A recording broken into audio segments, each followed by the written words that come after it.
Hello, Mark. This is Jennifer Xin from the Junior Speaking and Listening class. My student number is 7. Today I'll be reading How to Speak Up for Yourself by Galinsky. Speaking up is hard to do. I understood the true meaning of this phrase exactly 1 month ago, when my wife and I became new parents. It was an amazing moment. It was exhilarating and elating, but it was also scary and terrifying. And it got particularly terrifying when we got home from the hospital, and we weren't sure whether our little baby boy was getting enough nutrients from breastfeeding.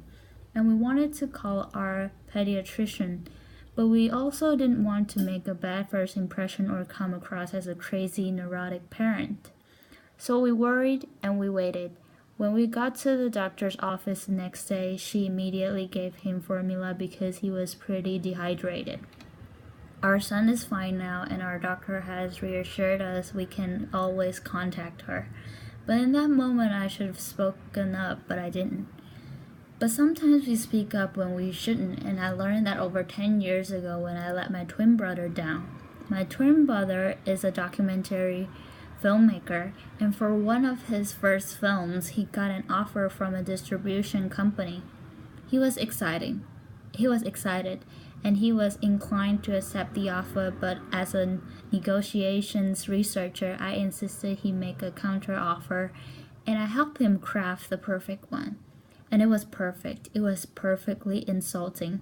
The company was so offended, they literally withdrew the offer, and my brother was left with nothing. And I've asked people all over the world about this dilemma of speaking up. When they can assert themselves, when they can push their interest, when they can express an opinion, when they can make an ambitious ask. And the range of stories are varied and diverse, but they also make up a universal tapestry. Can I correct my boss when they make a mistake? Can I confront my coworker who keeps stepping on my toes? Can I challenge my friend's insensitive joke? Can I tell the person I love the most my deepest insecurities? And through these experiences, I've come to realize that each of us have something called a range of acceptable behavior.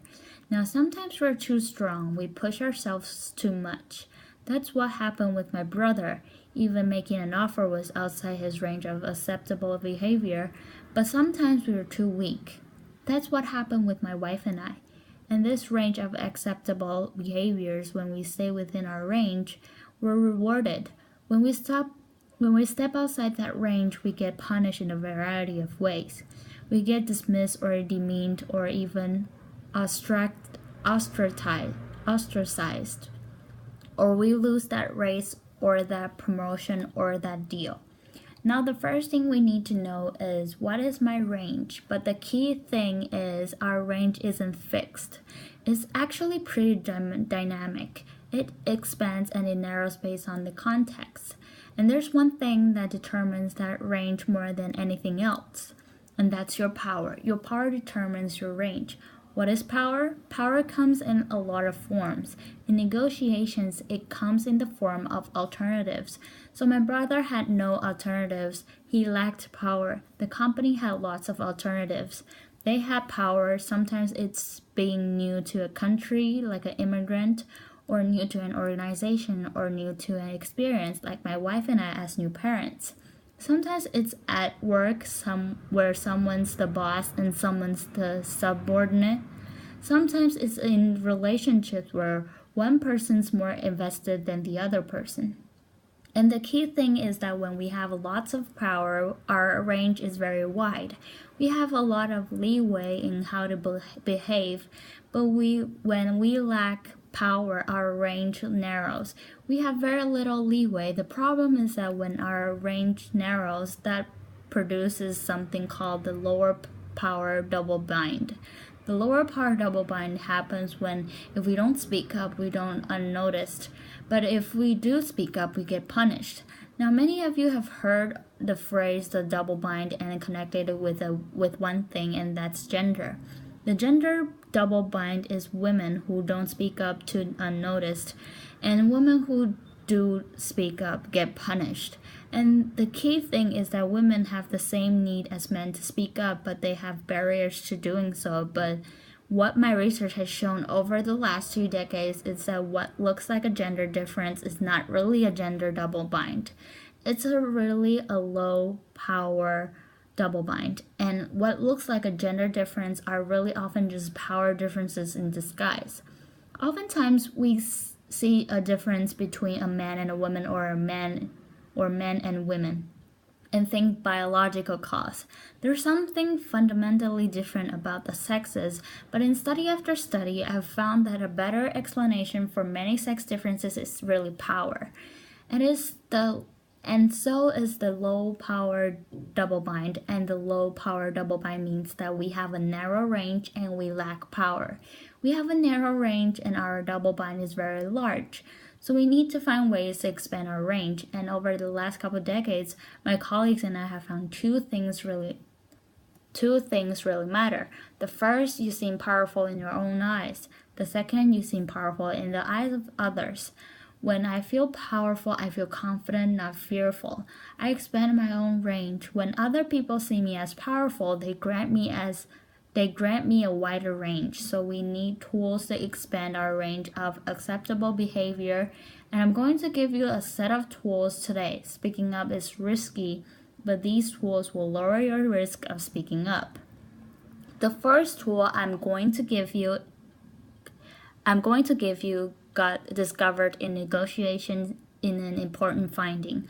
On average, women make less ambitious offers and get worse outcomes than men at that bargaining table. But Hannah Riley Bowles and Emily Amatullah have discovered there's one situation where women get the same outcomes as men and are just as ambitious.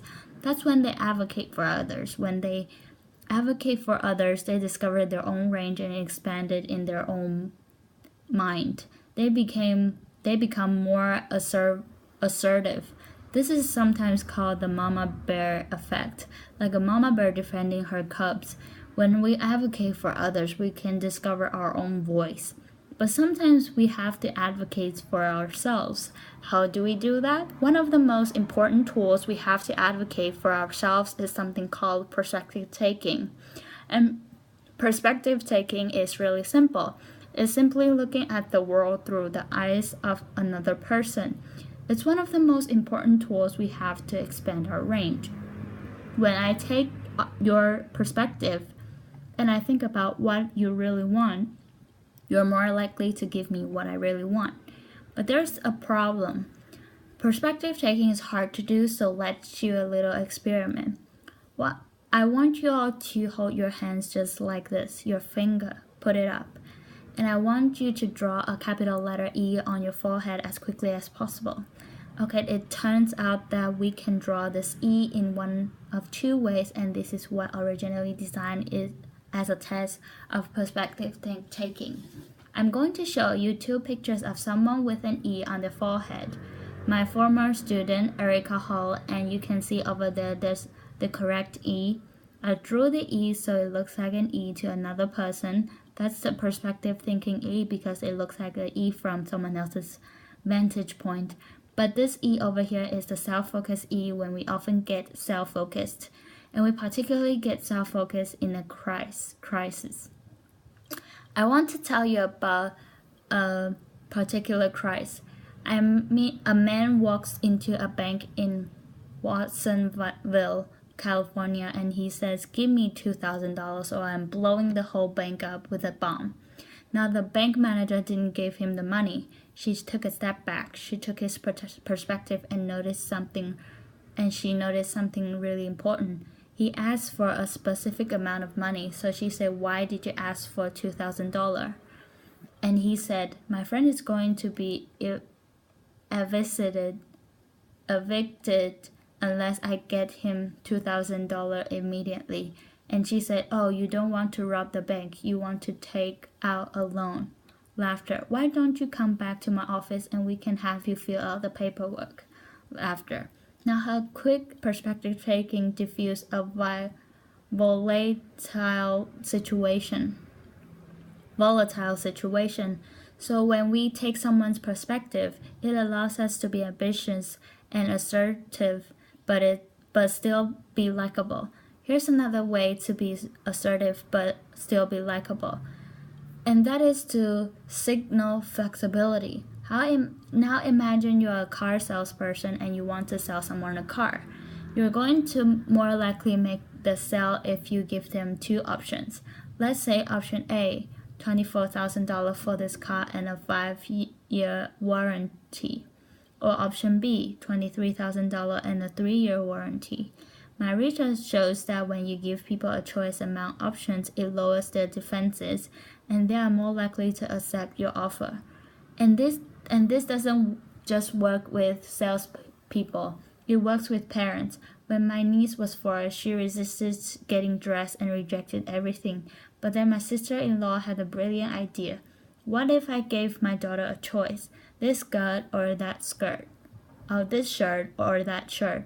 Okay, that shirt. This pen or that pen? Okay, that pen. And it worked brilliantly. She got dressed quickly without resistance. When I've asked the question around the world when people feel comfortable speaking up, the number one answer is when I have social support in my audience, when I have allies. So we want to get allies on our side. How do we do that? Well, one of the ways is be a mama bear. When we advocate for others, we expand our range in our own eyes and the eyes of others. But we also earn strong allies.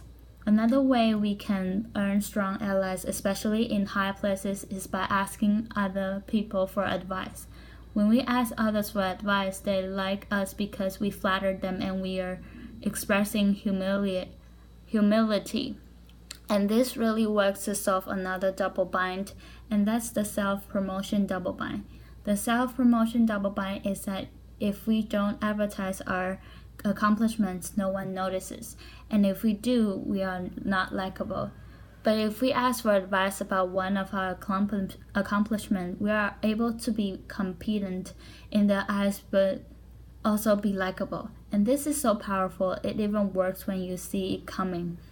There have been multiple times in life when I have been forewarned that a low-power person has been given the advice to come to ask me for advice. I want you to notice 3 things about this. First, I knew they were going to come ask me for advice. 2, I've actually done research on the strategic benefits for asking for advice. And 3, it still worked. I took their perspective, I became more invested in their cause, I became more committed to them because they asked for advice. Now, another time we feel more confident speaking up is when we have expertise. Expertise gives us credibility. When we have high power, we already have credibility. We only need good evidence. When we lack power, we don't have the credibility. We need excellent evidence. And one of the ways we can come across as an expert is by tapping into our passion. I want everyone in the next few days to go up to a friend of theirs and just say to them, I want you to describe a passion of yours to me. I've had people do this all over the world, and I ask them, what did you notice about the other person when they describe their passion? And the answers are always the same. Their eyes lit up and got big. They smiled a big beaming smile. They used their hands all over. I had to duck because their hands were coming at me. They talked quickly with a little higher pitch. Laughter. They leaned in as if telling me a secret, and then I said to them, what happened to you as you listened to their passion? They said, my eyes lit up. I smiled. I leaned in. When we tap into our passion, we give ourselves the courage in our own eyes to speak up, but we also get the permission from others to speak up. Tapping into our passion even works when we come across as too weak. Both men and women get punished at work when they shed tears, but Lizzie Wolfe has shown that when we frame our strong emotions as passion, the condemnation of our crying disappears for both men and women. I want to end with a few words from my late father that he spoke at my twin brother's wedding. Here's a picture of us. My dad was a psychologist like me, but his real love and his real passion was cinema. like my brother, and so he wrote a speech for my brother's wedding about the roles we play in the human comedy. And he said, "The lighter you touch, the better you come at improving and enriching your performance. Those who embrace their roles and work to improve their performance grow, change, and expand the self. Play it well, and your days will be mostly joyful." What my dad was saying is that we've all been assigned ranges and roles in this world, but he was also saying the essence of this talk. Those roles and ranges are constantly expanding and evolving. So when the scene calls for it, be a ferocious mama bear and a humble advice seeker. Have excellent evidence and strong allies. Be a passionate perspective talker, and if you use those tools, and each and every one of you can use these tools, you will expand your range of acceptable behavior and your days will be mostly joyful. Thank you. Applause.